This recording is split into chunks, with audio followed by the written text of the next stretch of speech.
I was home alone last Thursday night. My parents had gone out of town to visit my aunt, and my younger brother was staying at a friend's place. Finally, the apartment was all mine. No distractions, no noise, just silence.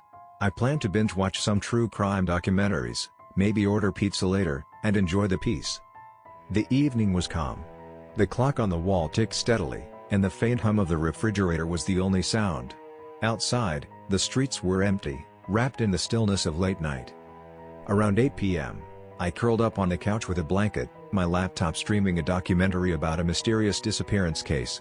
The dim light of the screen flickered across the room, casting long shadows on the walls. I felt relaxed, safe, even content. But as the night deepened, that calm began to unravel. The clock struck 11:41 p.m. Suddenly, my phone rang. I glanced at the screen. Unknown number. Usually, I'd ignore it without a second thought. But tonight, curiosity gnawed at me. Maybe it was boredom. Maybe the strange vibe of the quiet house. I answered. "Hello?" Silence. Then, a soft, chilling voice whispered. "I see you." My heart froze. The voice was calm, almost robotic, with no emotion at all. Like it came from a machine. "Who is this?" I asked, trying to keep my voice steady. The line went dead. I stared at the phone, unsure whether to laugh or panic. I tried shaking it off. Maybe some prank. Someone messing with me because they knew I was alone. I turned the TV back on, but the documentary now felt dull, meaningless. Every creak in the floor sounded louder. Every shadow stretched menacingly.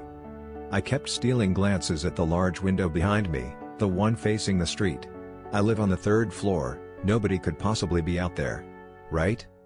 Minutes ticked by. Then, at exactly 12:03 a.m., the phone rang again. Same number. My thumb hovered over the screen. Before I could stop myself, "Look, I don't know who this is, but..." "Behind you." I snapped my head around. Nothing. Just the reflection of the TV light in the glass. I flipped every light switch in the apartment. Checked the kitchen, bathroom, bedroom. Opened every closet, peeked under the bed. Empty. No sign of anyone. I blocked the number, switched off my phone, and forced myself into bed, lights still blazing. Sleep didn't come easily. The next morning, I convinced myself it was just a prank.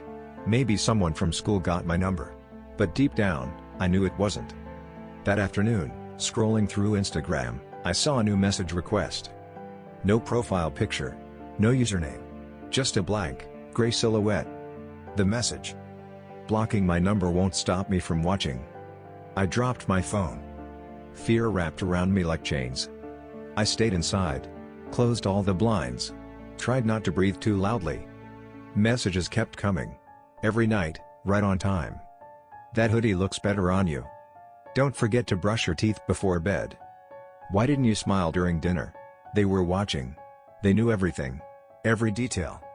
I deleted every social media app, changed my phone number, even stopped posting photos. It didn't matter.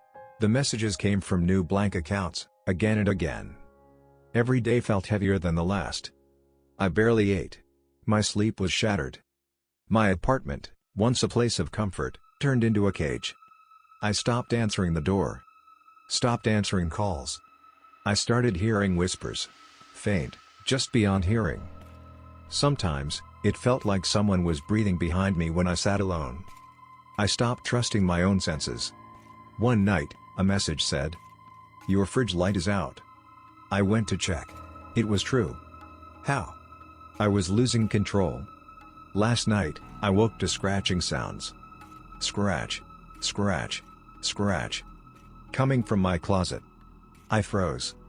My heartbeat pounding like a drum in my ear. The scratching stopped. Slowly, I walked over and opened the closet door. Nothing. No one. But taped to the inside of the door was a yellow sticky note. Written neatly. "I like how you scream in your sleep." That was it. I don't remember falling asleep again. But this story doesn't end here. Because today, the phone rang again at 11:41 p.m. I didn't want to answer. I wanted to throw the phone against the wall. But something inside me, a mix of fear and stubbornness, made my fingers slide over the screen. "Hello?" A long silence. Then, A whisper, barely audible. "Do you remember?" My breath caught. "Remember what?" I asked, voice shaking. Silence. Suddenly, a faint sound, like footsteps, slow and soft, echoed from the hallway behind me. I turned, heart racing, but saw nothing but the dimly lit corridor. "Who's there?" I whispered. No answer. The phone dropped from my hand. I wanted to run, but my legs felt rooted to the spot. I forced myself to pick the phone back up. The screen was blank. No caller ID, no messages. I tried to turn it off, but it wouldn't respond. I heard the footsteps again. Closer now. I looked around wildly. The lights flickered. And then, my laptop screen switched on by itself. A video started playing. It was footage from my apartment's security camera. And there, in the hallway behind me, was a dark figure. No face. Just a silhouette. Watching. I screamed. Since then, I haven't been able to sleep without checking every corner of the room. Every noise makes me jump. My phone never stops buzzing, messages, calls, notifications. Sometimes, I swear I hear whispers coming from the walls. I don't know what wants me. Or why. But I know it's waiting. Waiting for me to let my guard down. To stop fighting. Tomorrow night, the phone will ring again. At 11:41. And I don't know if I'll be brave enough to in the shadows. And in your phone.